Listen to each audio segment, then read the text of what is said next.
उधर इजरायल की तरफ से एक नया नक्शा जारी हुआ है। खास बात है कि नक्शे में वेस्ट बैंक का इलाका नहीं है।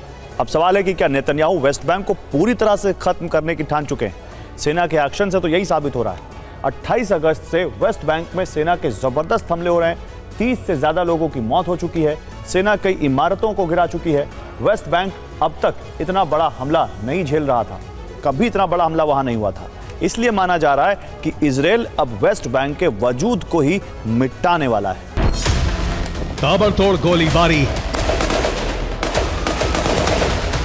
चुन चुनकर हमास के समर्थकों पर हमला।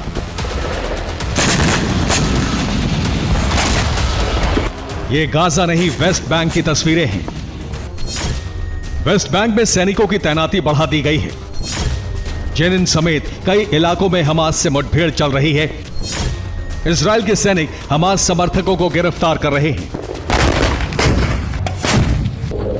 इजरायल सैनिक वेस्ट बैंक से हमास के तमाम समर्थकों को मारने के मिशन पर हैं, तो वहीं पीएम नेतन्याहू ने नए नक्शे से बता दिया है कि अब इजरायल का मकसद क्या है। इजरायल के नए नक्शे में वेस्ट बैंक का इलाका नहीं दिखाया गया है, जिससे जाहिर हो रहा है कि नेतन्याहू अब वेस्ट बैंक का अस्तित्व नहीं रहने देंगे।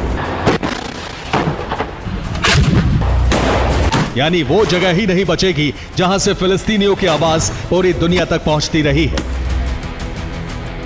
वेस्ट बैंक में क्या होने वाला है, इसका अंदाजा इजरायल के रक्षा मंत्री के बयान से भी जाहिर हो रहा है। रक्षा मंत्री ने सेना से वेस्ट बैंक में पूरी ताकत लगाने को कहा है। सेना के सभी यूनिट को इस्तेमाल करने का आदेश दिया है। जरूरत पड़ने पर हवाई हमला करने का भी आदेश है। प्रधानमंत्री नेतन्याहू और रक्षा मंत्री गैलेंट की रणनीति का असर वेस्ट बैंक में भी नजर आने लगा है। वेस्ट बैंक को घेरकर एक नए ऑपरेशन की शुरुआत कर दी गई है। इजरायल की टारगेट पर जेनिन कैंप और नूर अल शम्स जैसे इलाके हैं। तमाम रिफ्यूजी कैंप में तलाशी अभियान शुरू हुआ है। हमास समर्थक संगठनों को जड़ से खत्म करने के लिए कहा गया है।